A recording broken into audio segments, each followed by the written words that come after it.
Hey, everybody. Welcome to OT with DA and JJS. We are here for another double session. We were hoping and maybe kind of planning to sign on a little early, but that didn't happen because I was out doing pastoral ministry and just walked in the door a few minutes ago. So, Jennifer, no Q&A tonight. Okay. Are you sad? Q&A, No. what I mean is like people asking you questions. Oh, we just did that last time. Okay, good. Yeah. Welcome to YouTube. We're glad that you are tuning in.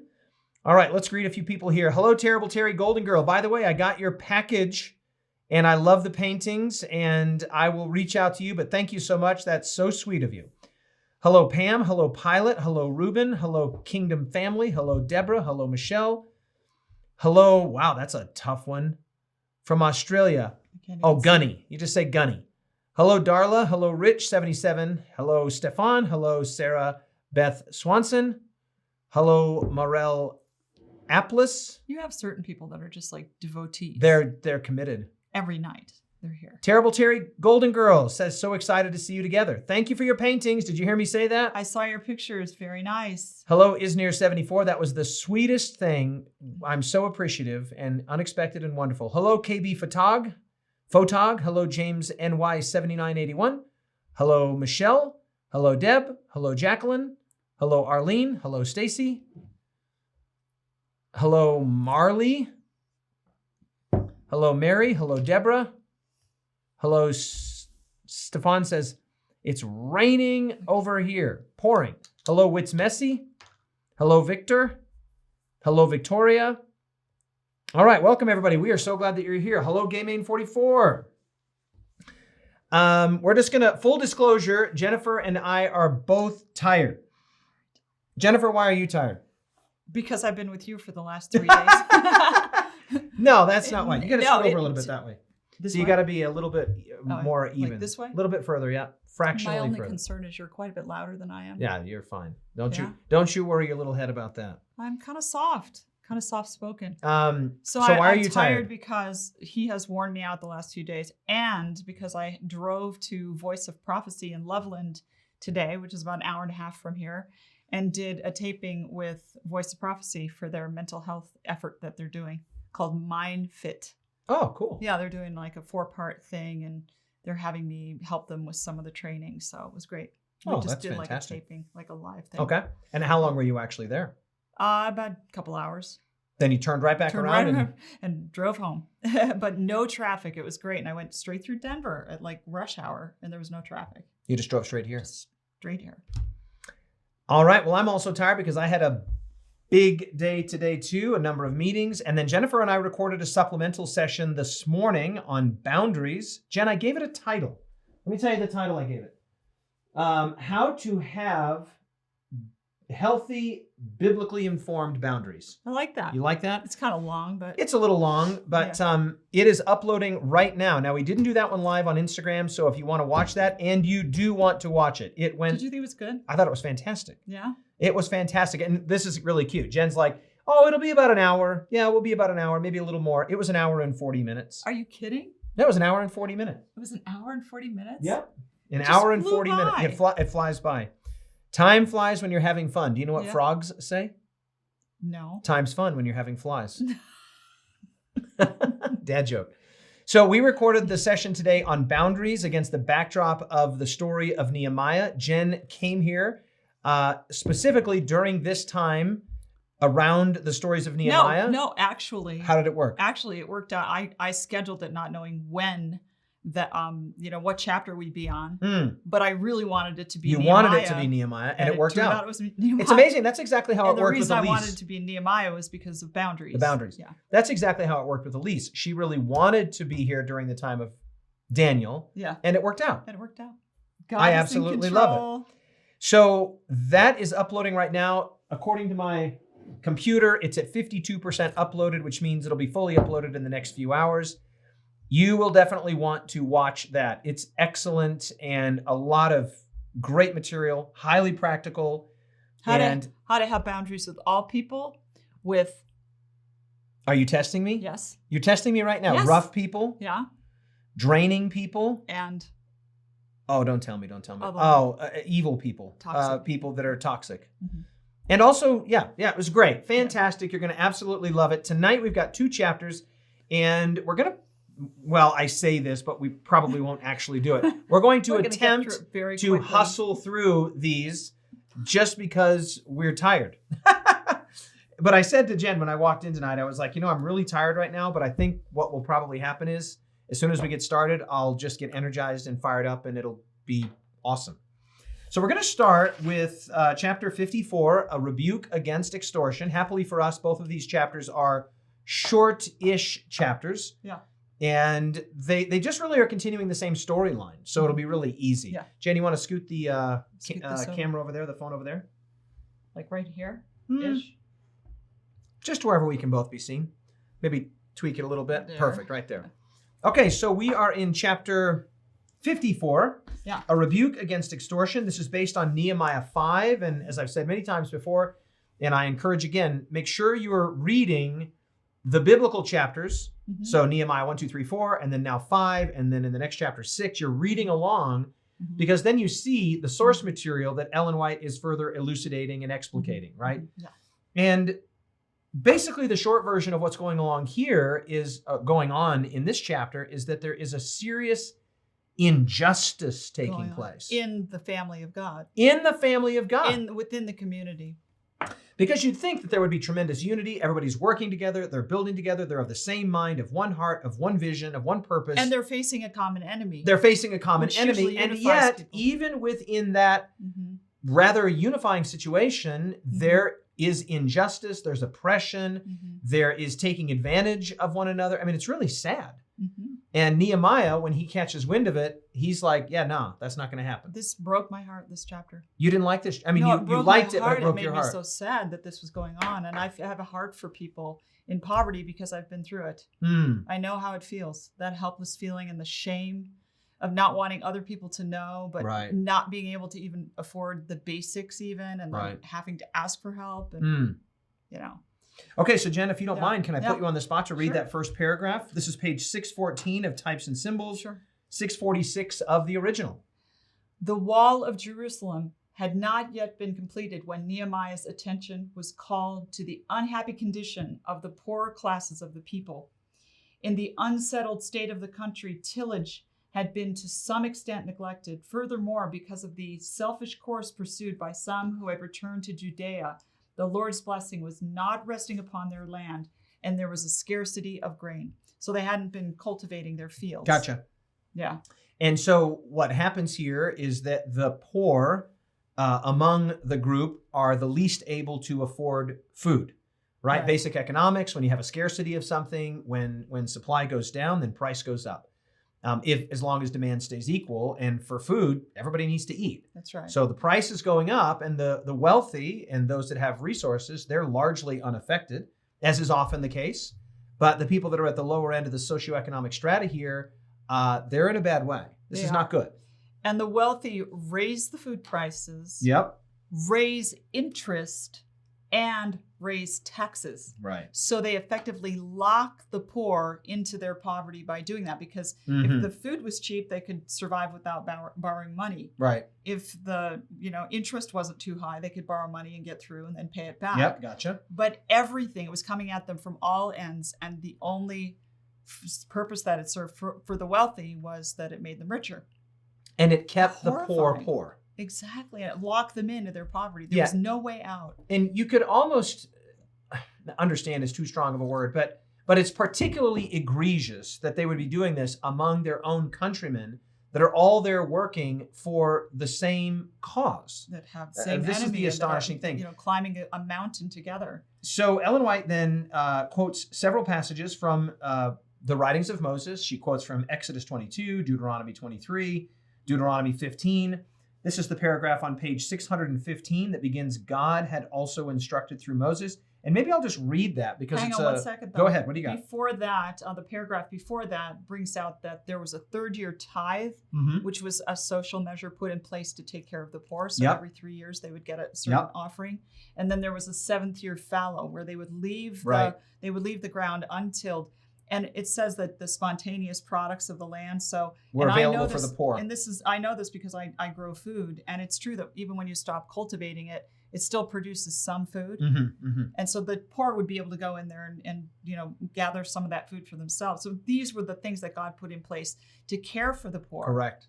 And there were other provisions as well, Yeah. like they weren't year of allowed to Jubilee. glean the edges of their fields Right. or to re-glean their fields. Like all of this was intended for the poor. So it was a form, if you want to look at it this way, it was a form of free enterprise, but with limits. Because the weakness of free enterprise, a free market, is that eventually some people that are strong and capable get so wealthy that they buy the government, and the government no longer is the government. Right. Because he who has the gold rules. That's the golden rule. He who has the gold makes the rules. Yeah, right. Exactly. So there's like kind of a balance between the best of socialism and the best of free market in this plan. There were limits. I mean, there was free market and people could acquire and build an estate, but there were limits on it. And even within the larger sort of economy of the Jubilee year, the land was returned every 50th year to its ancestral owners. That's right. So you couldn't have generational poverty. That's right. It was to avoid generational poverty. That's right. That's right. There's also, I'm glad you called us back to that third paragraph there, because there's a line in there that I think is maybe the best line in the whole, one of the best lines in the whole chapter. Try to guess. So it begins, the Lord had commanded Israel through Moses that every third year a tithe be raised for the benefit of the poor. This is what we were just discussing. Yeah. And a further provision had been made in the suspension of agricultural labor every 7th year. Yeah. And the land lying fallow, its spontaneous products being left to those in right. need. So far, so good. Faithfulness in devoting these offerings to the relief of the poor and to other benevolent uses would have tended to keep fresh before the people the truth of God's ownership of all. That's the whole point. Yeah. That's the point, that God owns everything. He owns the cattle on 1,000 hills. He owns the hills, and he owns the people that tend the hills. He owns everything. Everything belongs to him because he is the creator of everything. My parents grew up in a good deal of poverty, but then my dad was a super hard worker, super organized, worked his way through college and then was in the military for a while. And then after World War II, the corporate world just opened up for all these young men coming out of the military. Gotcha. And my dad was a super hard worker, and he was able to become very successful. And the attitude of my parents was, we got here by our own hard work, right? And we don't owe anyone anything. But I remember thinking, well, wait a minute, because God gave you the power to get wealth. Right, exactly. And they didn't get that part. So everything ultimately comes from God. Yeah. Even the strength to acquire the things that we think are ours, that strength comes from God. That's right. Right. Of your own have we given you. That's right. Okay. So then we get to this great section. So this is sort of the fundamental economic perspective of Christians, is that God owns everything and we are but stewards. Some are stewards of a lot. Yeah. We're talking economically here or financially. Some are stewards of a little bit. Some are stewards of less, and some are stewards of very little. And if they were all of it belongs to God. If they were giving a tithe to the poor every third year, the poor were benefiting from the wealth of the wealthy as well. Great point. Yeah. That way everybody's sort of coming up. Not everybody's equal. We don't want to confuse this with an absolute, communism where you are suppressing innovation and industriousness and like your dad being a hard worker. That's not what's going on here. What's going on here is that as everybody prospers, then the people at the very bottom are not just left to the excesses of free market capitalism. The extreme classes. Right. Yeah. Okay, so then this is spelled out in the writings of Moses, and I'll just read that there. God had also instructed through Moses, if you lend money to any of my people who are poor among you, my people, notice, you shall not be like a money lender to him. You shall not charge him interest. You shall not charge interest to your brother, interest on money or food or anything that is lent out at interest, quoting here from Exodus 22 and Deuteronomy 23. And again he said, if there is among you, a poor man of your brethren, within any of the gates in your land, which the Lord your God is giving you, you shall not harden your heart, nor shut your hand from your poor brother, but you shall open your hand wide to him and willingly lend him sufficient for his need, whatever he needs. For the poor will never cease from the land. Therefore I command you, saying, you shall open your hand wide to your brother, to your poor and your needy in your land. It's interesting. It says lend him, because actually working with the poor, a lot of times it's better to give them a loan or a micro loan, right, so that they can build and then have to pay something back, because handouts tend not to work that well. Yeah, it's not generally in the best interest of people to just be given money. Now, listen, episodically in a circumstance, of course. I mean, we've received money from very generous people at times, and it has been providential, it's been perfect, it's been exactly what we needed at the time. Yeah. But that's different than just being the perpetual recipient of unearned money. Well, you remember the Band-Aid movement when they had those big rock concerts with all the dances in the 70s, 80s, 90s. Yep.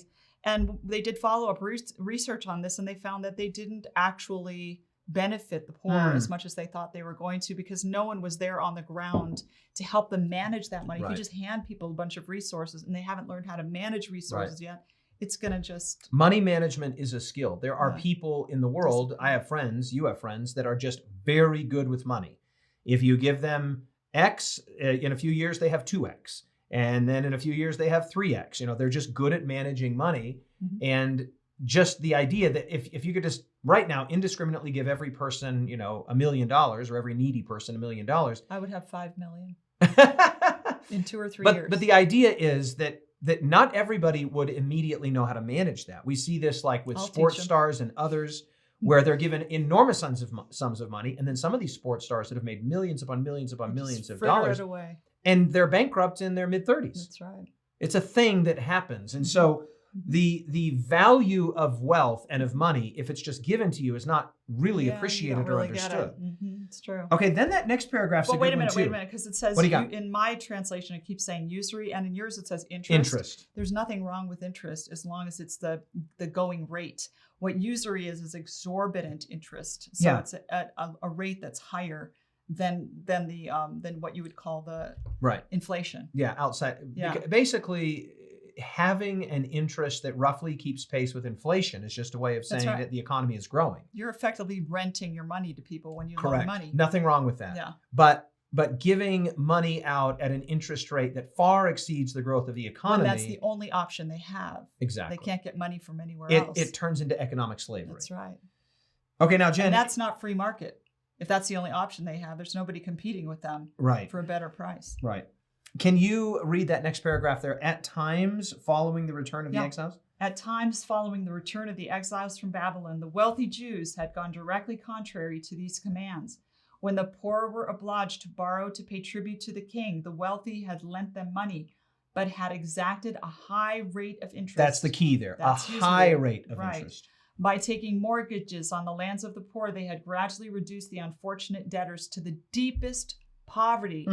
Many had been forced to sell their sons and daughters into servitude, and there seemed no hope of improving their condition, no way to redeem either their children or their lands, no prospect before them, but ever increasing distress with perpetual want and bondage.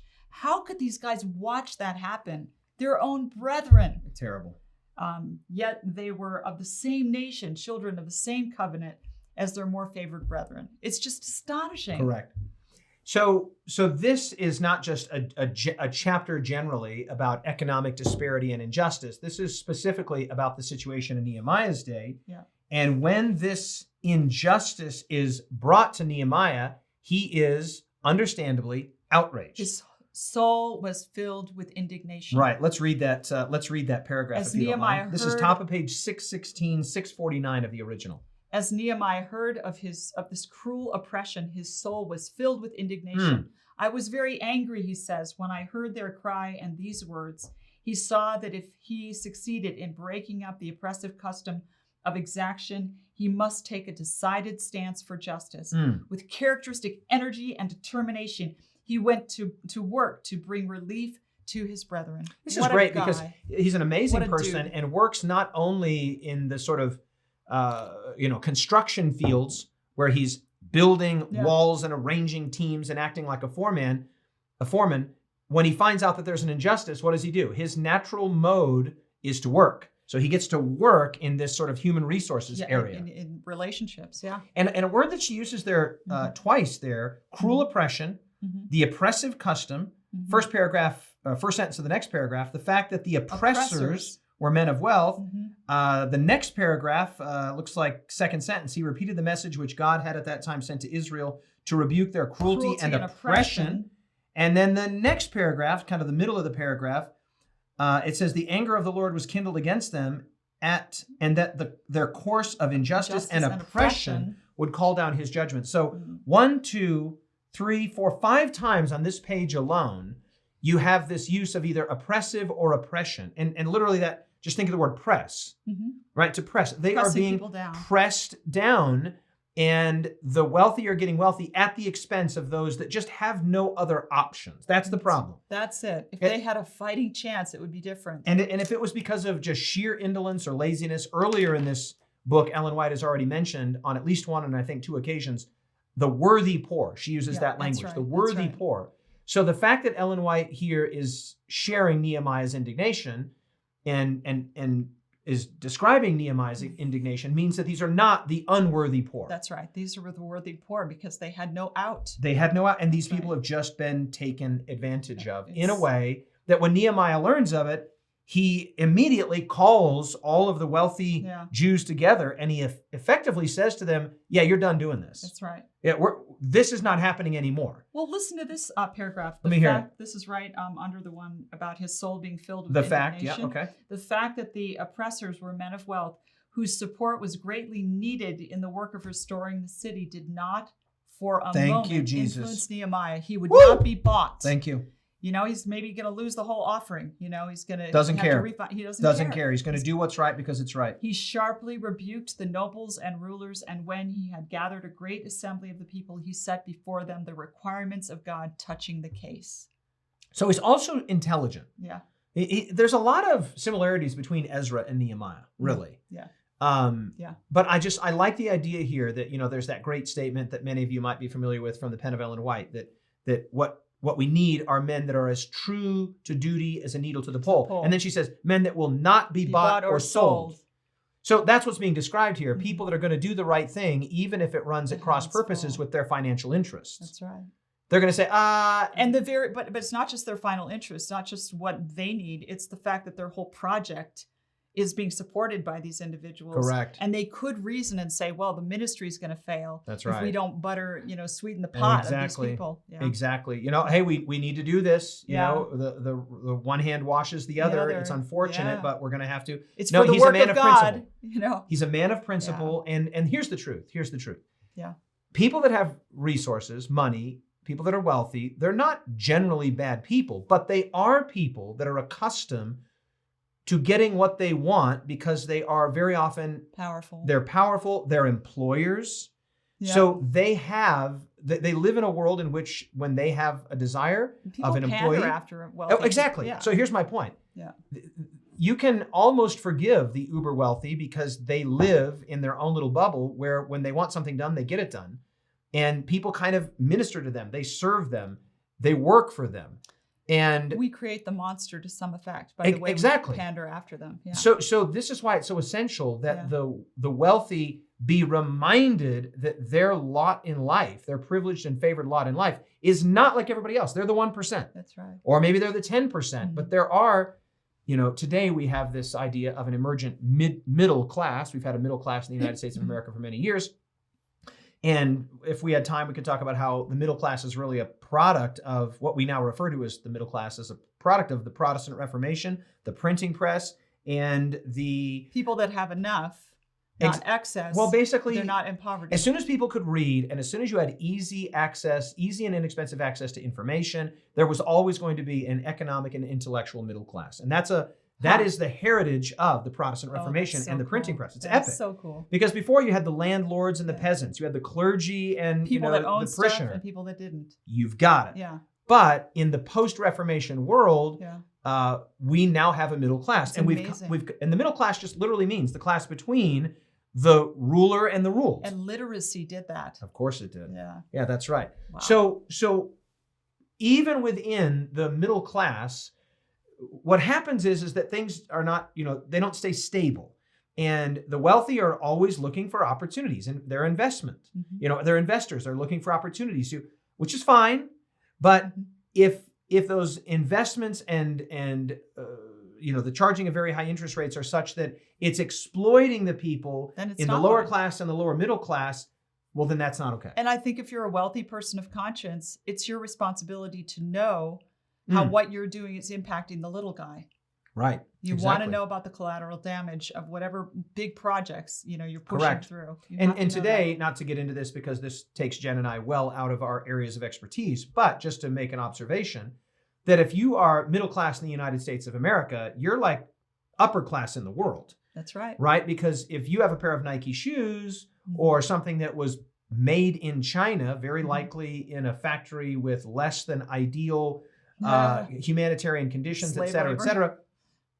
So even if you have, several pair of shoes and access to clean water and a reliable place to sleep and a car, well, then you are among the world's wealthiest people. You're doing pretty well, actually. But what's the point of that? Well, the point is just to say that, we can say, how does this affect the little guy? But the truth is a lot of our own economic decisions in this new globalized economy adversely affect people, like people that work for Nike or people that work in these sweatshops or people that... in a sense, we're all... Apple computers. Even the middle class among us is sort of the wealthy in relationship to the poor of the world. The middle and upper middle class in the United States of America live better than basically any king in the medieval period ever did. I mean, in terms of just access to reasonable health care, the variety of foods that we can get at your locals. I mean, we are living in total luxury and opulence by medieval standards. And maybe it's people's slave labor that enables us to live at that level of comfort, even though we're just middle class. That's right. Now, we do know that global poverty has massively decreased over the last 100 years. Has it? Oh, of course it has. Yeah. Yeah. The free market and capitalism have pulled lots of people. In fact, nothing has more effectively pulled people globally out of poverty than capitalism. So, but that doesn't mean that they're still not the people that get the short end of the stick, some of whom are worthy poor.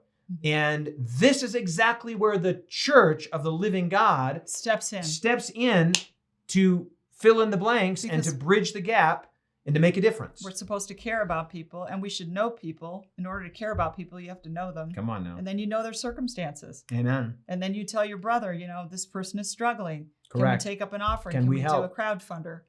We can't let them be in this kind of poverty. It's just not right in the sight of God. You and I have both done that. We've both been in situations where we've been aware of circumstances and situations where people needed help. We knew that we had access to people that could help, and we made it public, and then people helped. And they did. Okay, so Nehemiah makes his little speech, and what he says effectively, this is page 617, what you are doing is not good. And he said, should you not walk in the fear of our God because of the reproach of the nations of our enemies? He's basically exhorting them almost religiously, like, how is this honoring God, what you're doing here?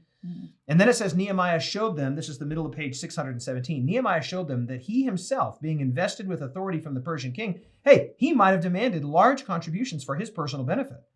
He's the governor, after all. Yeah, exactly. But instead of this, he had not taken even that which justly belonged to him, but had given liberally to relieve the poor in their need. He urged those among the Jewish rulers who had been guilty of extortion to, 1, cease this iniquitous work, 2, to restore the lands of the poor, and also the increase of the money which they had exacted from them, and then 3, to lend to them without security or usury. In other words, cease, restore, lend.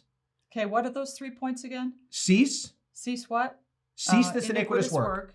Restore the land and begin lending so that they can get their feet under them, but not with these, incredibly high interest rates. And the people respond and are like, okay, wait a minute. So there's a combination in his approach of rebuke.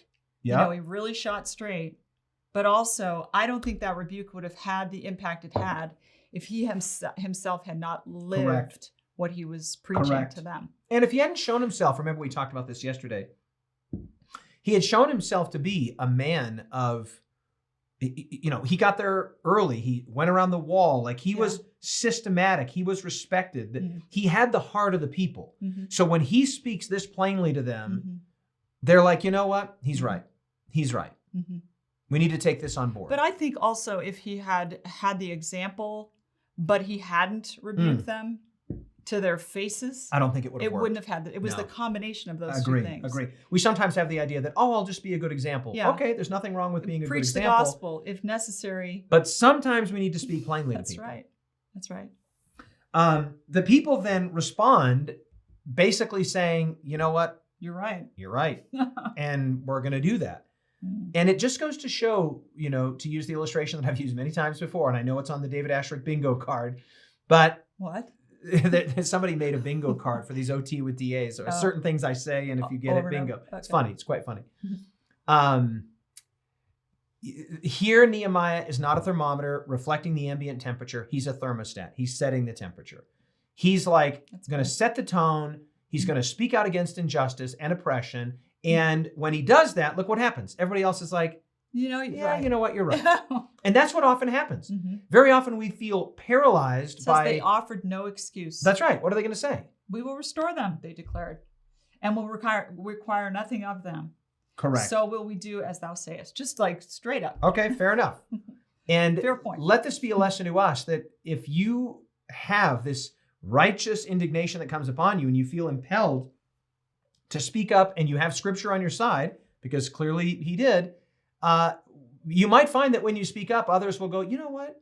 That's right. And then all of a sudden you have this sort of catalyzing effect and people are making really good decisions. And I know we hit this a couple nights ago, but if he had just shamed them, it wouldn't have worked. He rebuked them, and that's a biblical form of communication.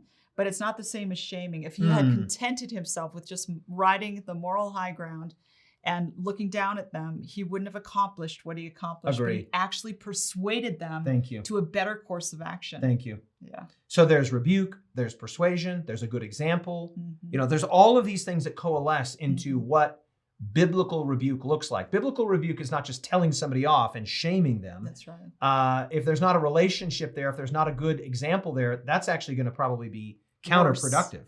Well, no one is ever won by censure and reproach, but many are thus led to steel their hearts against conviction. That's a direct quote. Come on now. So there's a difference between censure and reproach and biblical rebuke. I think it's the redemptiveness factor in biblical rebuke, where you offer people a way out, a way that they can redeem themselves. Yes. By choosing a better course of action. Because if you identify, like what you're doing when you rebuke someone is you're saying in so many words, you're better than this. In Jesus, you're better than this. What you're doing when you're shaming a person is you're saying, this is who you are. This is how bad you are. Yeah, exactly. Yeah, that's a great You're point. identifying That's an important distinction. You're identifying them with their sin when you're shaming them, but when you're censuring them or when you're rebuking them, you're saying, no, this is not who you are. This isn't who you are. Step up to a better Have you ever heard that old place, Melissa Otto song, This Is Not Who You Are? Mm-mm. Oh, it's a great song. Oh, wow. It's a really powerful song, and it's God in the song saying, to the sinner, this is not who you are. That's beautiful. This is not who you are. Yeah. Like when Jesus says to the woman in John 8, go and sin no more. He's effectively saying, you don't have to live like this. This is not who you are. You can be different than this. You can be better than this. Neither do I condemn you. Go and sin no more. It was entirely He possible. saw a future for her that she didn't see for herself. That's right. He did not hyper-identify her with her sin. That's right. Some people say, oh, this is so commanding and so bossy. What are you talking about? She is embroiled in her sin. She is indistinguishable from her sin. And Jesus says, that's not who you are. Often when we don't tell people to stop sinning, what we're implying indirectly is that they have no other choice but to be that way. Correct. Yeah. Okay, then in the last sort of 2 pages, Ellen White basically goes from the experience of Nehemiah down to the modern experience, makes a number of applications. She quotes, of course, from 1 Timothy 6:10, the love of money is the root of all kinds of evil. Right. And then she says, in this generation, the desire for gain is the absorbing passion. Wealth is often obtained by fraud. There are multitudes struggling with poverty, compelled to labor hard for small wages, unable to secure even the barest necessities of life.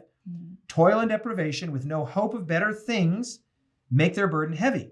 Careworn and oppressed, there's our word again, they know not where to turn for relief. And all this that the rich may support their extravagance or indulge their desire to hoard.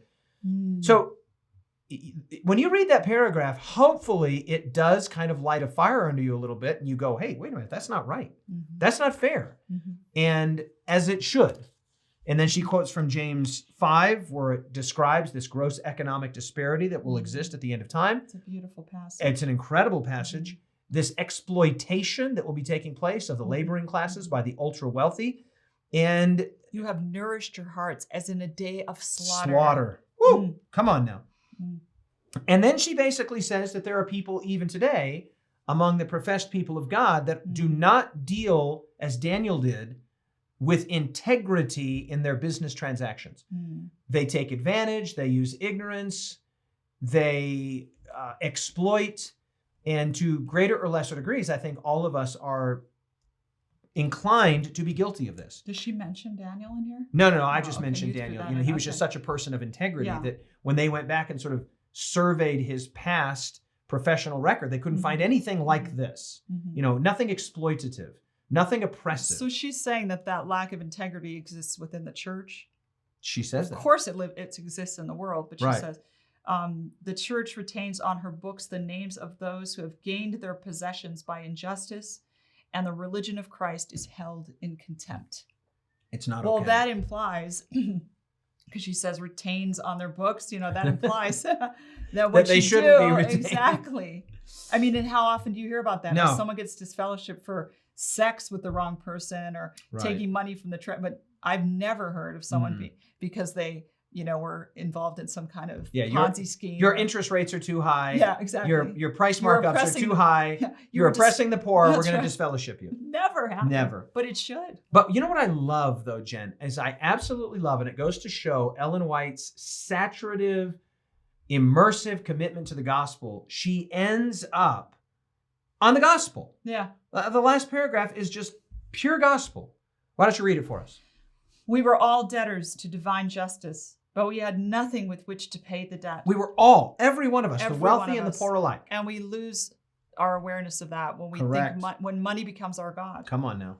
We had nothing with which to pay the debt. Then the Son of God, who pitied us, paid the price of our redemption. He became poor, that through his poverty we might be rich. By deeds of liberality toward his poor, we may prove the sincerity of our gratitude for the mercy extended to us. Beautiful. Let us do good unto all men, the Apostle Paul enjoins, especially unto them who are of the household of faith. We need to take care of our own. And his words accord with those of the Savior. You have the poor with you always, and whensoever you will, you may do to them. I'm reading King James. Sorry about It's that. so hard to Good. hear the King James Whatsoever when you you're would accustomed do, to the New King James. whatsoever you would that men do to you, do even so to them, for this is the law and the prophets. Yeah, I love how she lands on, wait a minute, we're all debtors. She takes it to the spiritual realm. She takes it straight to the spiritual realm and straight to the gospel. Yeah. Every one of us is a debtor. And she makes this great point here. And the reason people acquire wealth, kind of in that neurotic way where it's never enough, is because they're trying to compensate for the absence of Christ's righteousness in their life. I'm sorry, but everything we do comes out of that soul poverty we have as the result of sin. And that's not just true for the accumulation of wealth, It's but a whole of bunch sexual of partners, that's right. of widgets. I mean, Status of pleasures, everything we turn to instead of the gospel is because we don't rest in the righteousness of Christ. And the righteousness of Christ is the cure that makes us so full and so abundant that we don't feel the need for those things. Amen. Yeah. Come on now. Yeah. I love this idea that the way that we treat the poor is the proof of the sincerity of our gratitude for the mercy that God has extended to us. Right? This is the parable of this is the parable of Jesus, that the man that was forgiven a great deal and then held his friend or servant that only owed a fractional percentage of that was $10 million he was forgiven, if not more. It depends on, I've looked up that, what's the equivalent, and it can be billions in some people's estimation. So he's forgiven this enormous sum. And then the guy, he owed like $20 and he strangled his friend. And then the king became angry and it said, delivered him to the tormentors. But it's interesting, when he was forgiven that debt, he said, have patience with me and I will pay you all. So he didn't understand that the debt forgiveness was free. Just like the prodigal son. He didn't understand. Make me like one of your hired servants. He could never pay back the debt. And with that, lack of awareness of all that he'd truly been forgiven, he was able to find it in his heart to oppress his brother. Yeah, because our in the context of the chapter, the wealthy are looking down on the poor. Like literally looking down on them. They're inferior. They don't have the resources. They don't have the discretionary time or money. I grew up with that attitude because my dad was self-made. And he was like, I did it. Why should I give anyone? My dad would, if people came to the door like selling something, my dad had utter disdain for them. I remember walking through an airport with my dad, and a Hare Krishna guy came up to him and started begging for money. And my dad totally ignored him. And the guy was real persistent. He kept talking and talking. And my dad finally pulled a dime out of his pocket and put it in the guy's hand, like, just with utter spite. Because my dad had made it on his own. Like He'd started from the bottom. He was in total. He remembers eating white bread with sugar and milk on it for dinner when he was a child. And then he's an adult and he's comfortable and he's got his kids and his wife in a suburb and he made it on his own. He's not going to give anything to these people that are just begging. It's incredible. You have 2 brothers. Yeah. Have any of you sort of picked up that miserliness? Attitude? Yeah. Or are you probably me more than anyone. Really? Well, I'm a really good saver. You know that. Yeah, I know you're an incredible saver, but you don't strike me as not generous. No, but I manage money very well. And you're I like a great to accumulate manager money. of money. I like to accumulate it because I like to give it away. Well, that's the opposite. I mean, that's amazing. Yeah, but there's a danger if you're good at handling money and you're good at acquiring money and you're good at investing it and building it. There's a real danger of just doing it for sport. Oh yeah, I have some of the wealthiest people that I know don't live in the nicest houses. They don't drive the fanciest cars.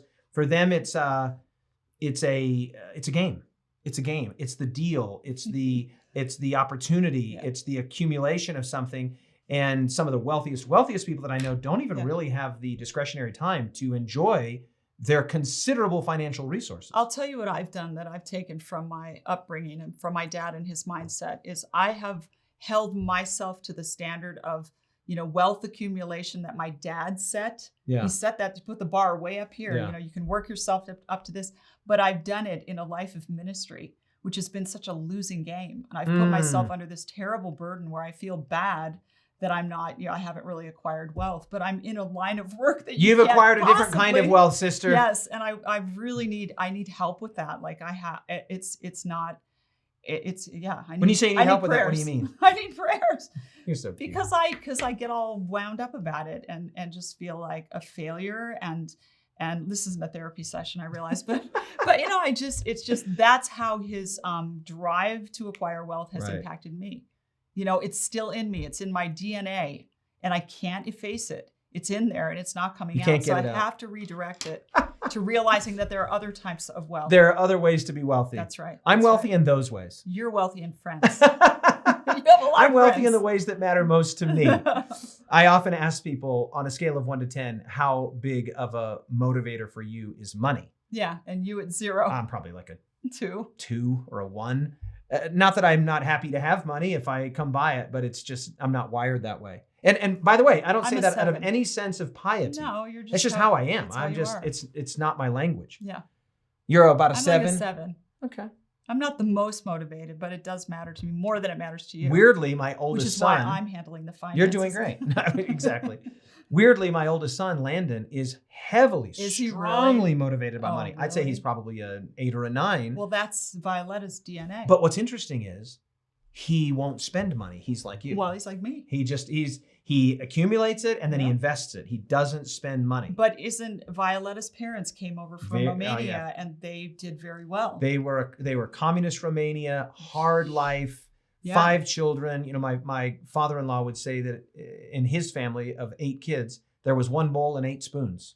Right? Wow. You put a bowl of soup in the middle of the table, 8 kids, 8 spoons, and get to work. Get what you can get. But they've become, and even though they have limited education and training and opportunity, they've done very well. Built a business and done very well. Violetta's father has done extremely well. He's put all of his children through private education. He owns several homes, and he's done it with a paintbrush in his hand. That's right, and that's the gene that Landon got. Yeah, he has that. It's in your DNA. Like people are different based on what they acquire genetically. Yeah, he definitely has that. Yeah. Okay, let's do our rubric. This was fun. Fun talking about money, something that I know almost nothing about. But I love Nehemiah here again. And if you're not finding yourself falling in love with Nehemiah, something's wrong. Ezra was amazing, and Nehemiah is similarly amazing. They're my heroes at this point. Totally. They're heroes. Yeah. It is remarkable how we know so much about Daniel, for example. Like everybody knows the stories of Daniel, but How many of us really know I- the stories of Ezra and But Nehemiah? I think it's because the things that they did, like, had to do with money, they had to do with building. It's not like Daniel and the cradle lion's den. roll Right. and primary kind of stuff. But there's great stuff here. There is. Like, especially in the there next is. chapter where they're trying to invite Nehemiah to all these meetings, and he's Mhm. like, I'm not coming. It's just great. Anyway, Someone needs to make a movie of that. I agree. I thought the same thing. It was very cinematic. Okay, Big plot Jennifer. line. Chapter 54, the point, the person, the prayer, the practice, and the promise. What was the point? The rich opportunistically enslave the poor, but the Lord of Sabaoth hears their cry and raises up rebukers and reformers. Yeah, which means the Lord of Sabaoth is the Lord of hosts. Yeah. I love it. Yeah, very good. Rebukers and reformers. I put there are the rich and the poor in the world, but we are all poor before God. We should treat the less fortunate the way that God has treated us. Beautiful. Beautiful. What do we learn about God here that we might not otherwise know? God made himself poor so that we could be rich. Woo! He purposely subjected himself Thank to you. poverty so that he could meet us in our most destitute and lift us to a better state. Hallelujah. That's very similar. I put here, going back to that, the truth of God's ownership of all. Mm-hmm. I put God is the owner of all things. Mm-hmm. And we are all in debt to him. And Mm-hmm. God is fair and just. Mm-hmm. He is fair and just. That's the primary thing that's going on with the usury. Justice. It's justice. It's Mhm. fairness. Mm-hmm. Mm-hmm. And when people are trapped in generational poverty and they can't get out, there needs to be an intervention. And we need truth tellers. Mm-hmm. Okay, how do we pray this chapter? People that rebuke and also live it. And reform. That's right. God, make me an agent of justice in the lives of the oppressed. Oh, that's great. Yeah. Good for you, girl. Yeah. And I really mean that. Like, I want Unpack God, that a little bit. Well, I want God to give me insight who is actually under the boot of another human being, not able to get out of their situation. I Right. want to know who the worthy poor are, because sometimes it can be hard to tell. Sometimes it is hard to tell. Yeah. And you're involved in the work of sexual abuse and other Yeah. things. These are people that are oppressed in other ways. Other ways, that's right. But But it's also, not always economic. also Abide Network offers, services to people, and sometimes people can't pay. And so we're trying to work out ways that we can pay the people that give the services and yet give the services free to people who can't afford them. So We're you have always donors. looking for that. Yes, Beautiful. that's right. I said, Father, teach me how to understand and use money correctly. Mm. That's a big one for me. Um, Are you a little bit of a it burns a hole in your pocket? no, not so No? much that, but I'm just like, I probably should be making investments or something. I don't know. I feel like maybe I should be planning better, but we've always been a single income family. Violet has never worked a full-time job, and yet You're not we've a raised our planner. 2 children. We're doing well. You're comfortable. We're fine. We're fine. I'm not worried about it. In fact, I told my oldest son, who's, as I already mentioned, quite motivated by money, that he is my retirement That's plan. right. He is my retirement plan. And he said, Dad, don't worry. I'll take care of you. Did he say I'll that? take care of you and Mom. You'll be fine. Oh, that's so sweet. Okay, great. I love it. So, Father, teach me how to understand and use money correctly. Give me the heart of Mm. generosity, a heart like your own. That's beautiful. Give me that godly, generous heart. Okay, Wait, how do we practice this To your chapter? credit, when we have raised money for different people, you've been very helpful. Yeah. I'm happy to throw my influence behind Yeah. things that I think Yeah. are deserving and to give what I can give. Yeah. Yeah. Okay, how do we practice this chapter, Jen? By precept and example, rebuke economic injustice. Wow, Yeah. good for you, girl. Concise. You're like Nehemiah. You're on fire. I put to care for the poor and the needy, Mhm. always remembering that I am poor and needy, Mm. and then to budget money beyond tithe for the poor and needy. You're Right? doing Because a better- tithe is tithe, Yeah. Yeah. but there's money beyond there's that extra. that we should be setting aside monthly, systematically, consistently for the worthy poor. You're doing a better job of pulling it into the gospel than I am. No, I think you're doing No, great. you're doing better. Speaking of the gospel, Yeah. what is your promise? For the poor will never cease from the land. Therefore, I command you, saying, you shall open your hands wide to your brother, to your poor and needy in your land. That's the promise. Great promise. She actually Well, quotes she's that. saying you will. So She all says of you God's- will do this. You'll be able to do this. Exactly. God is going to make you a generous person. Speaking of the gospel, my promise was Romans chapter 5, verse 8. But God demonstrates his own love for us in this, while we were still sinners, that is to say, in debt, poor, Mhm. Christ died for us. Mm. That's exactly where she took the chapter in that last paragraph. Mm. Okay, everybody, let's see. What was your word for this? I'm actually pretty excited about my word, so I'm excited to see what your word is. I can't see today. You can't see today? Your eyes aren't working? I'm so tired. Killing it.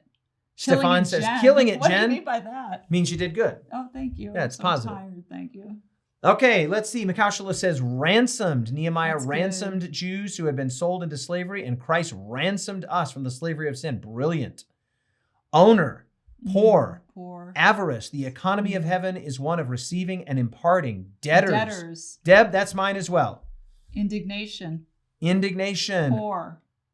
Golden. Oh, the golden rule. I like it. Yeah. Cruelty. Yeah. Mercy. Excellent, Cassandra. Debtor. Yeah, that's mine. Ransomed. Yours Debtors. Mm-hmm. She uses the word twice. Yeah, that's good. Ridicule. No, it's rebuke. No, rebuke. Relief. Debtor. Oppression. Oppression is a big one. Yeah, huge. Restore. Open. Are we supposed to say the word that is used the most often? Yeah, no, it's just up to you. Just kind of whatever jumped out to you. Whoa, look at this. Stefan.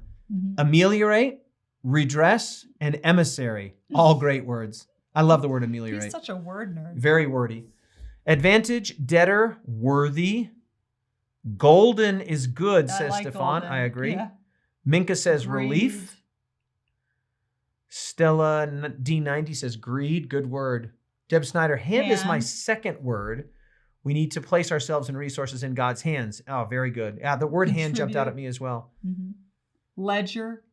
Oh, I like that. Intense, I went with class. Yeah. Rich, poor class. But I also thought Nehemiah had class. Oh, he did handle the situation with class. Ledger's good. Mm-hmm. Greed, usury, because it was Justice. The first for me. Got it. Mm-hmm. Give. Mm-hmm. Yeah. I went with the word debtors because she uses debtors at the very beginning of the chapter. And then I love where she lands the chapter on the gospel, that we are all debtors to God. And if we can remember the goodness and the generosity and the graciousness with which God has treated us, then we can treat others that way, whether it's with our time, our energy, our resources, whatever it might be. Another debtors, a restore. Good stuff. Good stuff. So my word was advantage. Advantage. Because some people have an advantage. Oh, she does say that. She does say that. Yeah, no, that's really good. Okay. Another restore. Good stuff. Yeah. A great chapter. And a chapter that really is kind of a part one to the next chapter, chapter 55. Let's get into that now. Chapter 55, Heathen Plots. Ooh, the conspiracy of it all. You want to move that over there, Jen? Sure. Heathen Plots, chapter 55. And I want to get my good side. We continue the story of Nehemiah. And now what's basically happening is that it's becoming increasingly obvious to the adversaries of Yahweh and of his people that the wall is going to be finished. This is going to happen. It's getting very, very close, and it's moving rapidly. They could ridicule it initially, but they can't ridicule it anymore. Correct. And so what they're trying to do is they're like, we got to distract Nehemiah. We got to get him off of the wall. And they sort of launch all of these conspiracies, all of these overtures to try to get Nehemiah down from the wall. But Nehemiah perspicaciously, perceptively, discerningly sees through all of it. He does. It's great. I love it. So much intrigue and just sort of, cagey behavior going on in this whole chapter with so many reading body language and the Holy Spirit enlightening him as to what their motives were. Exactly right. This makes such a great movie. Yeah, it's very cinematic. I thought the same thing. I was like, man, this is so cinematic. They're like all these conspiracies and efforts to get him off the wall, and he just reads it. It's brilliant. It's the only great. Thing is they need some women to make it visually interesting. Yeah, they'd have to sort of... Okay, so let's read that first paragraph there. Sanballat and his confederates dared not make open war upon the Jews, but with increasing malice, they continued their secret efforts to discourage, perplex, and injure them. The wall about Jerusalem was rapidly approaching completion. When it should be finished and its gates up, well, these enemies of Israel could not hope to force an entrance into the city. They were the more eager then, therefore, to stop the work without further delay. At last they devised a plan by which they hoped to draw Nehemiah from his station, and while they had him in their power, to kill or to imprison him. Now, this is all based on Nehemiah 6, which you should read. And Ellen White does a great job, as she often does, of just explicating, a fairly bare bones passage in Nehemiah Condensing 6 it down, and just unpacking it. Why don't you read that second paragraph? So, pretending to desire a compromise of the opposing parties, they sought a conference with Nehemiah and invited him to meet them in a village on the plain of Ono. So let's come and let's have coffee, or let's just sit down and chat. We're friends. We're trying to form some kind of alliance with you. But enlightened by the Holy Spirit as to their real purpose, he refused. I sent messengers unto them, he writes, saying, I am doing a great work so that I cannot come down. Why should the work cease whilst I leave it and come down to you? But the tempters were persistent. 4 times they sent a message of similar import, and each time they received the same answer. Now, what does it say? What does it say to you that they asked 4 times? What does that mean? It means that they weren't getting the answer that they wanted. It's true, but what did it also convey to him? They were desperate. Desperation, but also something toward him. Disrespect. Oh, got it. If he said no and they kept asking. They didn't take his no seriously. That's right. I think there was a strategic error here by Sanballat, and forgive me, dad joke incoming. But I mean, they said, we want to meet with you on the plane of, oh no. Well, that's a strategic mistake there. Oh no. The answer is, oh no. Oh no, I'm not going. So if I could just offer that little piece of advice. That is so fun. Strategic mistake. That's right. You don't can plan a conspiracy and next then time do it on the plane of oh yes. Oh yes, maybe. But oh no, because Nehemiah, he read that instantly. So finding this scheme unsuccessful, they resorted to a more daring stratagem. Stratagem. Okay. How do you say Sanballat? Sanballat sent Nehemiah a messenger bearing an open letter, which said, this gets kind of... Oh, this is just so mean. I know. I hate it just this. makes my skin crawl. It makes my skin crawl too. Shall I read it though? Read it. It is reported among... it is reported among the heathen, and Gashmu has said it, that you and the Jews think to rebel, for which cause you build the wall, that you may be their king. And you have also appointed prophets to preach of thee in Jerusalem, saying, there is a king in Judah, and now shall it be that reported to the king according to these words.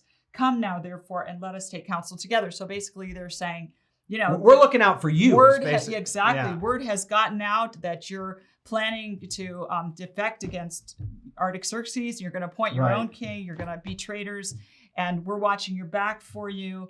But actually, if you don't come and talk to us now, we're going to make sure it gets to the king. So it's kind of a combination of pretending to have their back, but also threatening them. It makes me angry, actually. It's manipulative. It's so manipulative. And you know what I wrote in my margin here? It reeks of jealousy and desperation. Because this is after the 4 invitations or 5 invitations, whatever it was before, and the disrespect. Yeah. They're just... And Nehemiah reads it perfectly. In fact, I got to read you this. In the NIV, Nehemiah 6:8 says, I sent him this reply. Nothing like what you were saying is happening. You were just making it up out of your head. They were trying to make it seem like there was a major groundswell. Exactly. And he's like, popular disfavor. Forgive my language here. He's like, this is all BS, and you just made it up in your imagination, your poisoned imagination. Like he doesn't believe it for a moment. And this is why. It's not just because he's discerning and he reads body language and he's, a perspicacious individual. It's because he knows he's doing what God has called him to do. And also he knows, based on the fact that they were so disrespectful to him by asking him over and over, that they are people of bad faith. They're bad actors. They're desperate. Yeah. And he knows above all that he's doing what God has called him to do, what God has asked him to do, what God has commissioned him to do. Therefore, I'm sorry, I'm not interested. I'm not coming down from the wall. Yeah. And check this one out. They say Gashmu says it. Geshem. Did you say Gashmu? Gashmu, right here. Oh, that's so weird. Mine says Geshem. Okay. Anyway, they're referencing another person. Yeah. So I call that third-party referencing, because I've noticed in some marriages, okay. Husband and wife are having a conversation, and the husband will say, you're so neurotic. Even so-and-so. Even Chad says you're neurotic. Exactly. Yeah, third-party referencing. And the person isn't there to defend themselves. Well, that's actually not what I said. Yeah, exactly. Yeah. And then sometimes the other party will respond and say, well, Cindy thinks that you... Exactly. Yeah, it's great. And so it's another form of manipulation. So everything they say is they're incapable of shedding their own manipulative tactics.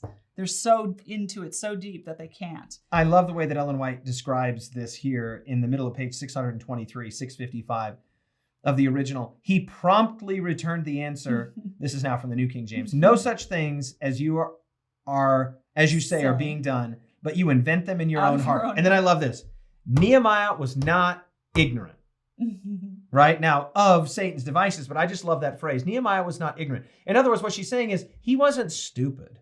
So how do you balance that with to the pure, all things are pure? Can you do that for us, Pastor? Like balance not being naive and ignorant and vulnerable to Satan's attacks, which is a godly trait. Totally, okay? Absolutely. But balance that with the pure. Well, I think when Jesus sent the disciples out, he said, be wise as serpents and harmless as doves. In other words, you still need to be understanding and discerning. We talk about this today in our Boundaries supplemental session, that when people show you who they are, if they consistently show themselves to be toxic and hostile, not just to you individually, but, and we talk about this, to your mission, then you have to believe what people tell you about themselves. What people tell you about themselves. When they tell you who they are, believe it. You know, and I can say that I've actually been wounded by individuals that had opportunity to see how manipulative or how bad faith someone was being, and yet they still chose to see them with kind of a halo effect. Exactly. It feels like gaslighting. It does happen. You know? So. And in this chapter, at least twice, and I think maybe 3 times, she talks about those that were, you know, the next strategy of Sanballat and others was to conscript his friends or former that's friends. The next thing they do. This Shechaniah guy. Him. Yeah, they paid him. They bought him, and Nehemiah thought he was his friend.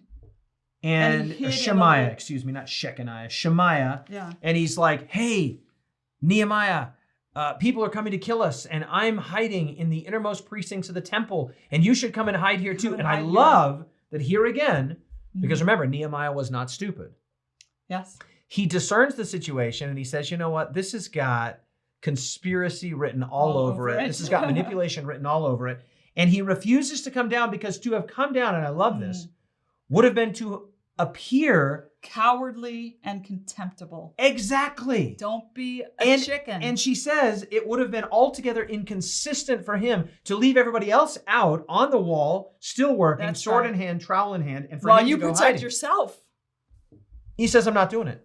Because he had always counted himself in with everyone else. Correct. And now he's going to be that special celebrity that has to get skirted away in a limo. Exactly right. And taken to a place of safety with bodyguards, and the rest of the people are open to threats. One of my spiritual heroes is Dietrich Bonhoeffer. And one of the great things, of the many wonderful things about Bonhoeffer, was that he was given the opportunity to leave Nazi Germany and to go to the United States to a teaching position, or perhaps another place for a teaching position. And he effectively said, in fact, in one of his letters, he wrote and said, if I leave now, because I have the ability to leave, I have the opportunities to leave, how could I come back when the war is over and minister to these people? No, I'll stay here. And he died. And he stayed there, and he was imprisoned, and he paid for that conviction, the ultimate with price. his life. That's right. But that's Nehemiah as too. He didn't see himself as, you know what, I'm important. That sort of celebrity culture that we have today. The work will never go on without me. Exactly. Yeah. He's like, no, I'm not going. I am the work. I'm not a coward. So I need my own private jet.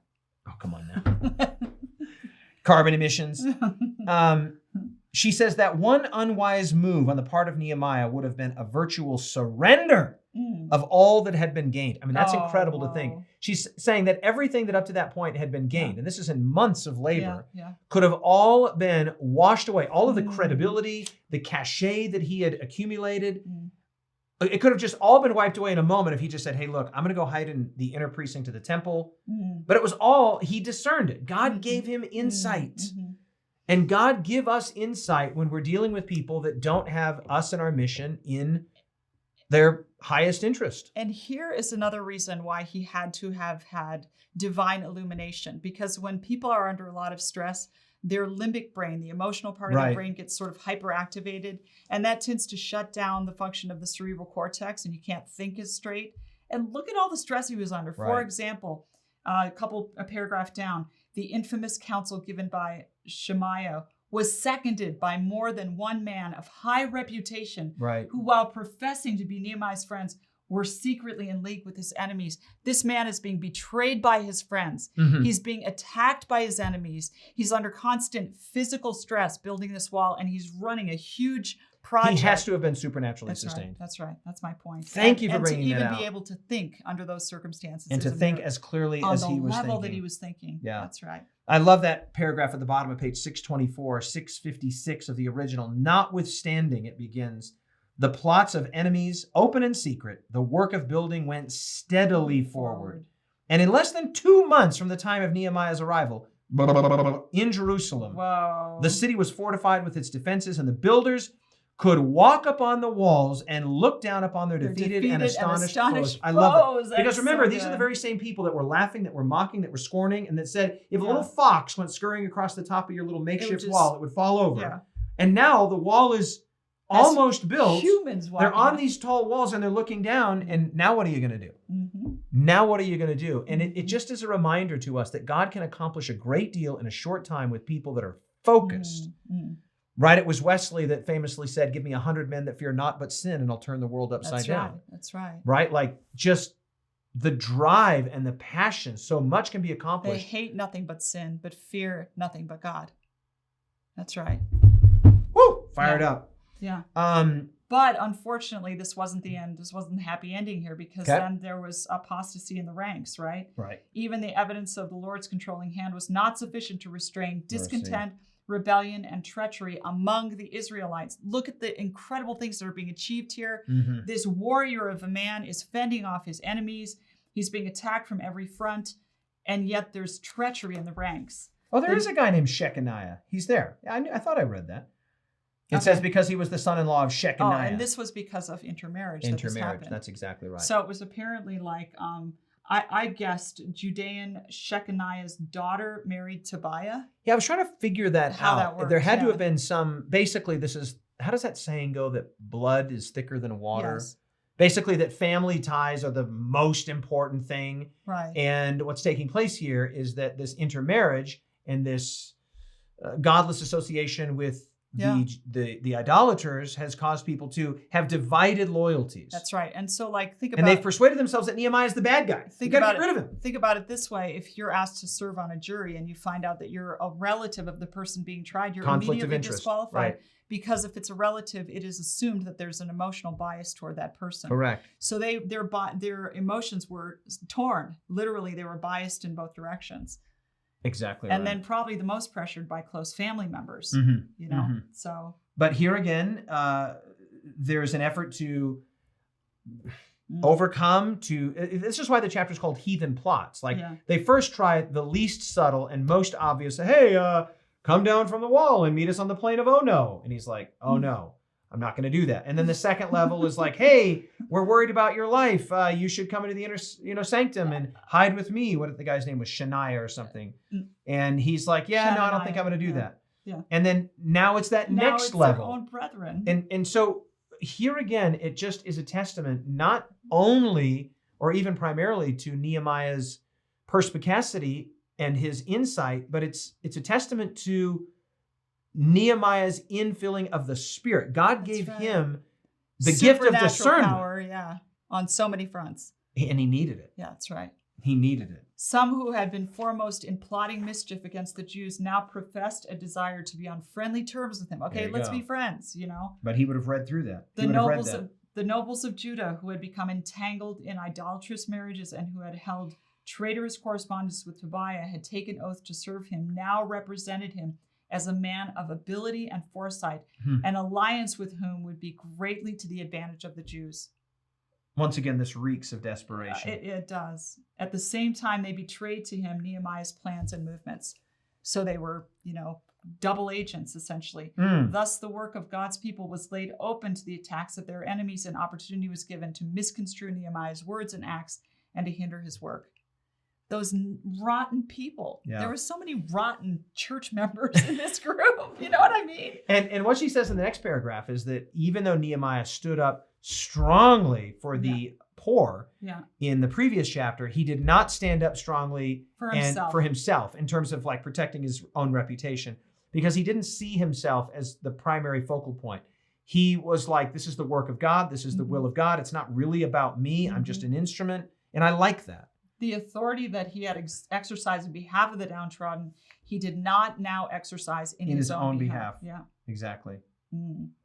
It's incredible. I like to say that what other people think of me is none of my business. And Nehemiah here is clearly acting in accordance with that basic idea. Have you ever experienced anything where you couldn't come down from the wall and where God gave you insight that people were trying to ensnare you through intrigue and manipulation, trying to appear as friends, and then being super persistent, pushing you into things, but then, brokering the I have had some of that. Have you ever been through any of that? Yeah, I've been through some things where I have definitely sensed that people were currying favor with me, saying nice things and flattering things in order to get me to either use my platform to endorse them or to come over to help them with their platform in ways that were a little disingenuous. It struck me as like, I'm just going to keep doing what I'm doing.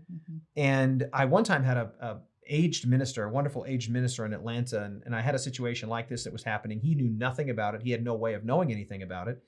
And one day after I had just finished preaching an evangelistic meeting, he came up to me, pulled me aside, looked me square in the eyes, and said to me, David, the Lord has told me to tell you, all that glitters isn't gold. Are you kidding? I kid you not. And I was like, What? What? How did he know that? He did not know. Wow. He said, I don't know what this means, but the Lord wants me to tell you that all that glitters isn't gold. And I went, this is from the Lord. Wow. It was incredible. Would you have been drawn? Yeah, I was being drawn into a situation that ultimately would not have been positive. And you know that now. I know that now, but at the time I didn't see it. I didn't really understand it. It was flattering. It seemed like it was a great opportunity, but that was the word of the Lord to me. And within a day, I said, or a couple days, a week maybe, I just said, yeah, that's not going to work out. And the people were upset, but it just wasn't the right thing. I've had similar experiences. Isn't that awesome? All of a sudden someone says something, they know nothing about your situation. And you're like, that's the word of the Lord. Straight to the heart. Yeah, exactly. That's the word of the Lord. Beautiful. So then she goes on in the last couple of pages here, and she starts talking about how all of this is not really the work of Sanballat or Gershon or Tobiah. This is the work of Satan. That Satan here, that we don't wrestle against flesh and blood, but against principalities and powers. And that what's really going on here is a great controversy, right? A conflict between the powers of, well, she actually uses a number of kind of interesting language to describe Satan. She calls him the prince of darkness. She calls him the enemy of all good. So that's basically the great controversy is the motif of the last two pages. Anything in the last two pages that jumped out at you? It is his secret working through those who avow themselves the friends of God's work that is the most to be feared. Open opposition may be fierce and cruel, but it is fraught with far less peril to God's cause than is the secret enmity of those who, while professing to serve God, there you go, are at heart the servants of Satan. Mercy. These have it in their power to place every advantage in the hands of those who will use their knowledge to hinder the work of God and injure his servants. I feel that. I really feel that right here. That's heavy. Yeah. People you thought were friends. And then they use the advantage that friendship gives you, where you're open and vulnerable and you share things that are, sensitive information, and then they use it to destroy you. Every device that the Prince of Darkness can suggest will be employed to induce God's servants to form a confederacy with the agents of Satan. In other words, he's going to try to turn you into one of those corrupt brethren. Correct. And make you an agent of Satan, even in the midst of God's family. Repeated solicitations will come to call them from duty, but like Nehemiah, they should steadfastly reply, I am doing a great work so that I cannot come down. I love it. God's workers may safely keep on their work, letting their efforts refute the falsehoods that malice may coin for their injury. And that's comforting to me, because sometimes you just sense that the more you argue back against accusations, the more fodder you're going to give to the fire. It's true. And so she's promising here that, God is promising through her that your work will ultimately refute those lies. It's like that incredible vision that Ellen White had in the book Early Writings, where the people that were anticipating the arrival of Jesus, the Millerites, the Adventists, they were all clothed in white. And when Jesus didn't come, some people from the town started yelling at them and making fun of them and scoffing at them and started to throw mud at them. And she says that the mud would hit their white garments. This was in a vision. Yeah. And it would just go off, and not any of the mud would stick to them. She says, but then some of them became so perturbed at the continuous, persistent, scorn that they were getting, that they picked up some mud and they started throwing it back. And she says, then the mud started to stain them. Yeah. Only when the mud was coming to them, no stain. But when the mud was coming from them, stain.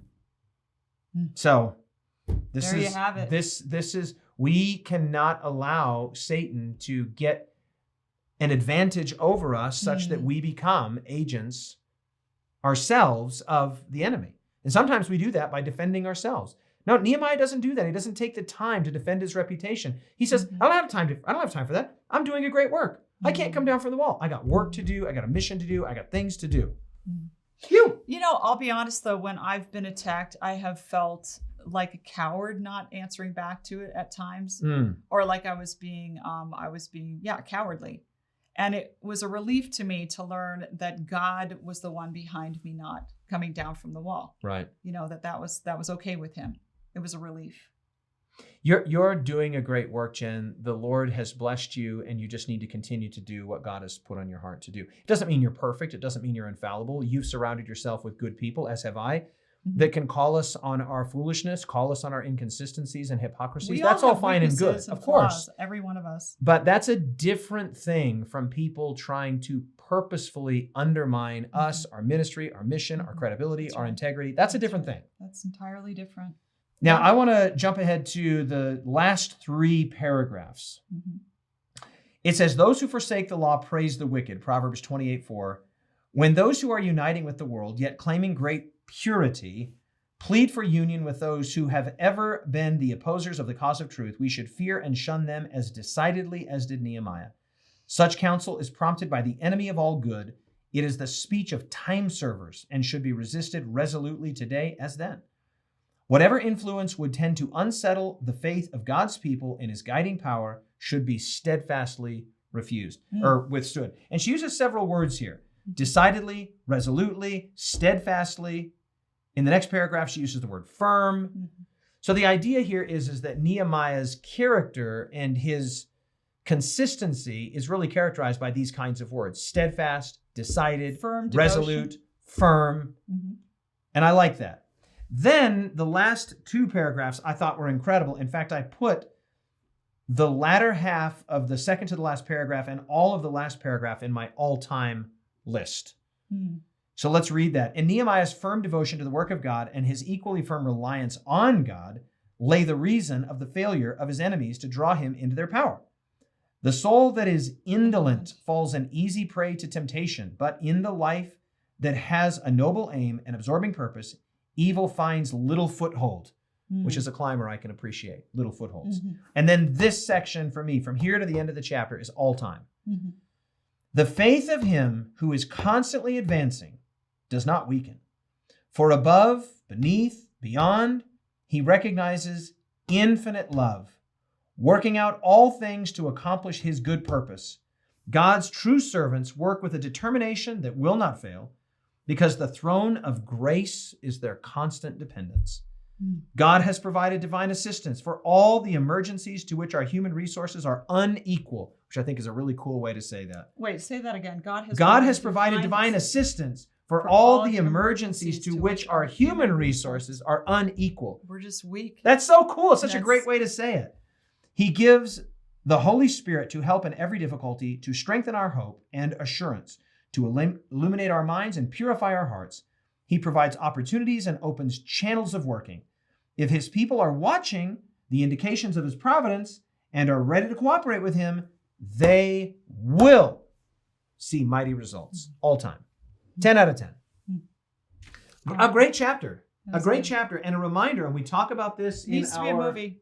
Someone make a movie. Somebody make a movie. We talk about this in our boundaries lesson today, which is now 67% uploaded. Oh. That there are people out there that are Bad faith actors. They're just bad faith actors. They're not good people. Doesn't mean they're beyond the pale of redemption. And it doesn't mean that everyone who irritates us or bothers us or we Correct. have conflict with is a toxic person. Let's not overplay. But when people show themselves to be unconverted, godless, destructive, toxic people, we need to deal with them in a certain way. And Nehemiah is a case study in how to keep mission first and not get distracted, either defending your reputation or answering the disingenuous calls of your so-called friends. It's amazing. And he had to look a little bit snobby and a little bit cold to some people to do that. And so we have to be resilient in that way. We can't be so dependent on people thinking we're good people all the time. Correct. That we cave naively and stupidly to dangerous situations rather than standing firm. Exactly right. I like it when people think I'm kind.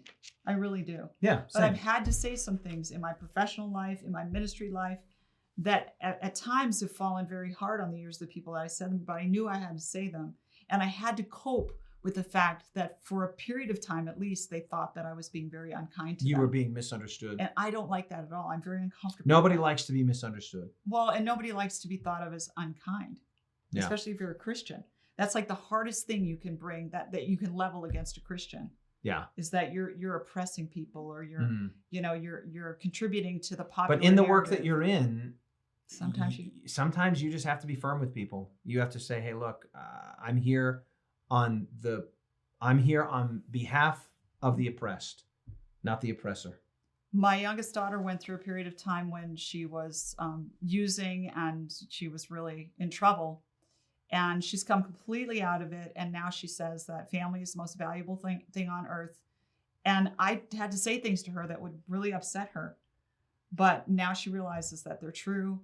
And I did it as an imperfect person. Like I sometimes didn't say it the right way. Right. Or, I wasn't perfect myself.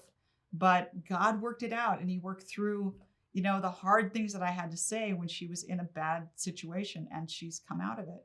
It's amazing. Faithful are the wounds of a friend. That's right. But the kisses of the enemy are deceitful. Mm-hmm. Okay, Jennifer. The point, the person, the prayer, the practice, and the promise. What's the point? Enemies and frenemies will align to attack the work of God, but we should not let them distract us from the work God has given us to do. So enemies and frenemies. Frenemies. Good.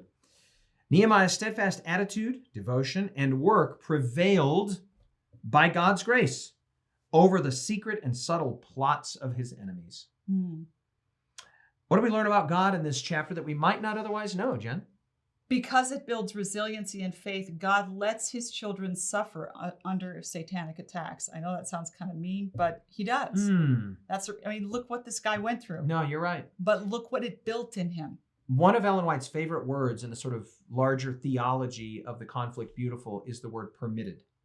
She talks about how God permitted this. God permitted this. God permitted this. We would say allowed. That what God allows is not the same as what he desires. Causes, yeah. It's not his perfect will. I put God as our strength and shield. In him we trust. That's language that we find again and again in Scripture, that God is a strength and a shield. He's our offense and our defense.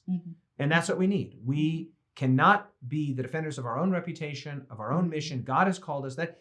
Nehemiah is God's man. On God's mission, in God's time, doing God's work. And that's what mattered to Nehemiah. And again, he might have been perceived by certain people as insensitive or aloof or snobby, but he didn't care. He was willing to be misunderstood for a larger, better cause than himself. The prayer. How do we pray this chapter? Help, I'm not enough. You know how the popular saying, you're enough. Yeah. You're enough. I hear that and I get what you're saying, but actually, I'm not enough. I'm not enough. Give me discernment to be neither paranoid nor naive. Yeah. Give me the Holy Spirit to aid in difficulty, to build faith, to sharpen my mind, and soften my heart. All the Holy Spirit. Time. And by the way, I was reading some research this past week about empathy and assertiveness. You would think that those two things would sort of be mutually exclusive. Assertive people aren't being very sensitive and empathic. And empathic people are not going to be very assertive. They're going to be, but actually they tend to tag team. People with higher levels of empathy tend to have higher levels of assertiveness, and having assertiveness, if you think about it, you're going to be more effectively empathic if you know that you have boundaries, because you won't be afraid of opening yourself up to another person, because you know that there's limits and there's boundaries and there's some kind of management system in place. That's great. So I want to be neither naive nor paranoid. Yeah, keep me. Yeah. Have you seen the bumper sticker that says, just because you're paranoid does not mean they're not out to get you? Terrible. Okay, the prayer. God, give me the discernment and decisiveness of Nehemiah. Teach me how to maintain biblically informed boundaries with people, which is what our supplemental session was on today and is now 69% uploaded. So coming to a YouTube channel near you. That's right. How do we practice this chapter? When attacked and or lured by people known to be bad faith actors, and when dialogue would not help, don't come down from the wall. Amen. Don't capitulate to pressure to be, quote, humble, i.e. spineless. Keep building. Keep building. Keep building. Well, that's actually a really well said version of, or kind of a variation of what I said here. I'm sticking with the boundaries theme, and I just said practice healthy and biblically informed boundaries. And if you want to know how to do that, watch the supplemental session. That's now, well, still 69%. Okay. And what was your promise, Jen? Just quoting, in the life that has a noble aim and absorbing purpose, evil finds little foothold. The faith of him who is constantly advancing does not weaken, for above, beneath, beyond, he recognizes infinite love, working out all things to accomplish his good purpose. It reminds me of Deuteronomy. The Lord, underneath are the everlasting arms. He will thrust out the enemy from before you and will say, destroy. And if you look at the whole passage, it's like God is under you, he's over you, he's in front of you, he's behind you. Yeah. Yeah, because there's that old word that you encounter sometimes in the Old King James, the rear reward. Yeah. Which basically means the rear guard. Yeah, exactly. Yeah, it's funny. I quoted the exact same. My promise was the last, what you quoted there. Basically, the last two paragraphs is my promise. Beautiful. And for me, again, that was an all-time passage. And I'm really curious to see what everybody's word is. So let's pull that over, Jen. You want to grab it? Yeah. All right, everybody. What was your word? Liberta says the supplemental session is something to wake up to. Yep, it'll be waiting for you when you wake up. Steadfast. Oh, that's my word right out of the gate. My word is steadfast.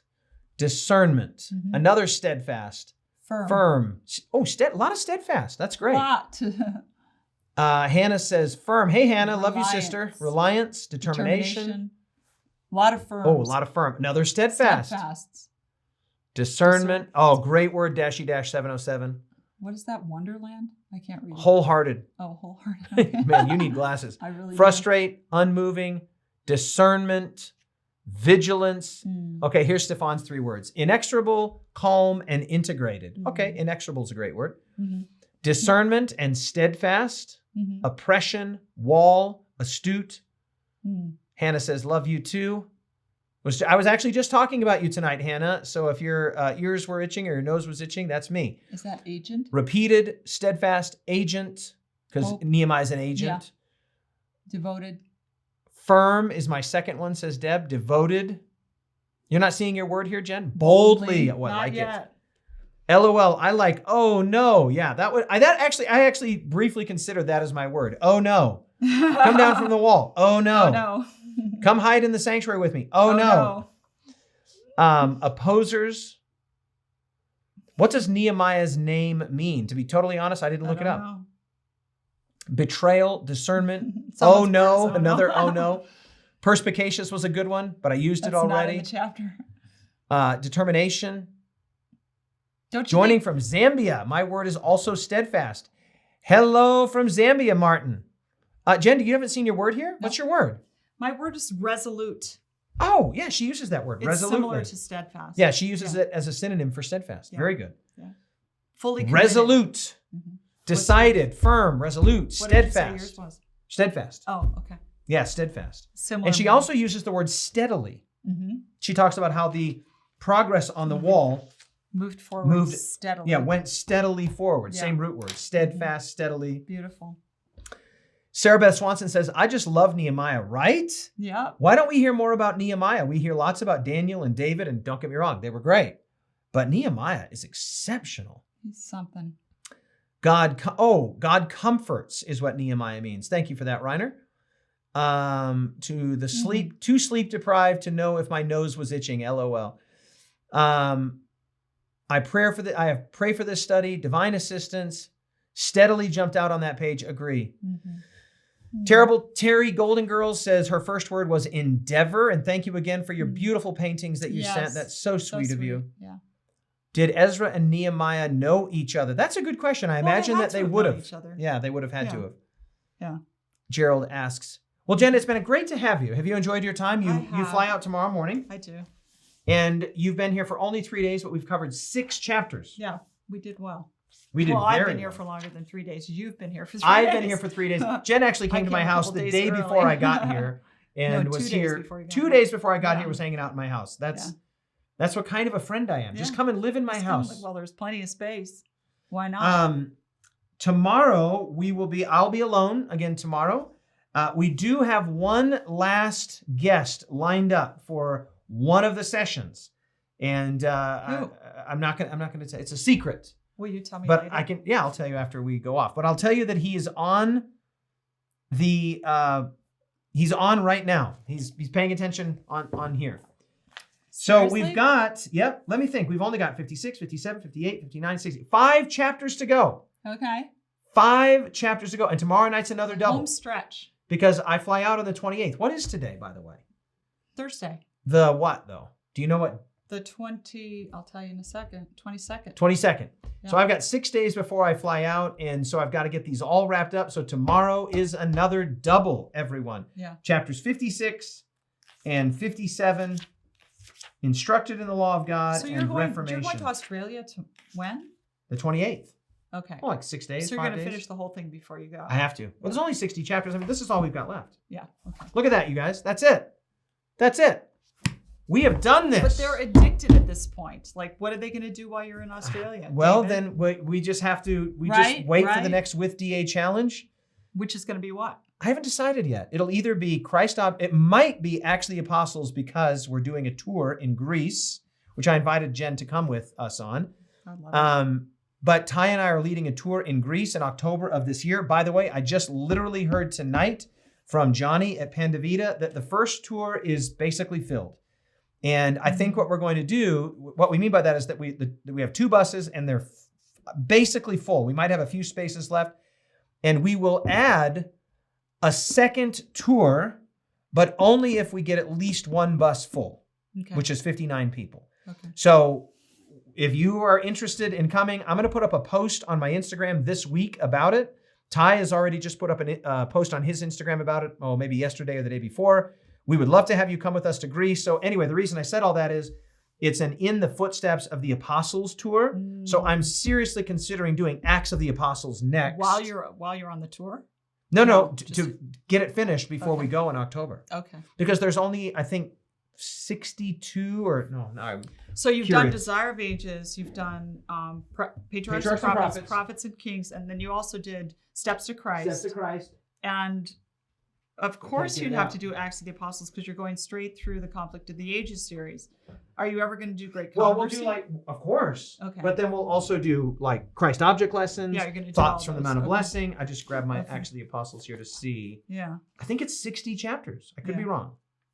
58. That would be so we only need 2 months to do it. And if we double up, we could probably do it in about a month and a half. Yeah. So there's a reasonable chance. I have to look at my schedule to see if this is even feasible at all. But there's a chance that we will do Acts of the Apostles later this year so that those that want to go on the Greece tour will have this all fresh in their mind. Beautiful. And then we'll get on a plane, we'll fly to Greece, and we'll go to all the great spots, including the island of Patmos. Oh, my goodness. It's going to be amazing. Oh. All right, everybody. Big thank you to Jen. Thank you for coming. We love you. Pleasure. We love your ministry. Oh. I can't wait for you all to watch. You're like sad right now because Jen is gone, but actually she's not gone because you can go and watch the supplemental session on Boundaries tomorrow, which is now 70% uploaded. He's obsessed. So, Jen, I know that you opened with prayer, but because Since this is I'm the last time, since you're leaving, if you would pray for us Sure. that we can be Nehemiahs in all of the wonderful ways that Nehemiah was a Nehemiah, may we have those same qualities, characteristics, and attributes. Oh God, please. We need that divine spirit that entered into the mind and heart of Nehemiah, the man, to give him the perspicacity to be able to see through his enemies, to give him the foresight to be able to build the wall, to give him the emotional endurance and resiliency to be able to cope with the attacks of enemies and also the attacks of frenemies, the betrayal of friends. That's a hard thing to bear. And he bore up under all of that, God, and continued to do your work. And that work spoke in behalf of the character of the man. He did not need to defend himself. He relied on you to do that for him, and he was able to endure great stress. We want to pray that you would make us strong to endure that stress and give us that level of purpose. Tell us what our assignment is, and then help us to approach it with the same steadfast, resolute purpose as we saw in Nehemiah and Ezra, is our prayer in Jesus' name. Amen. Amen.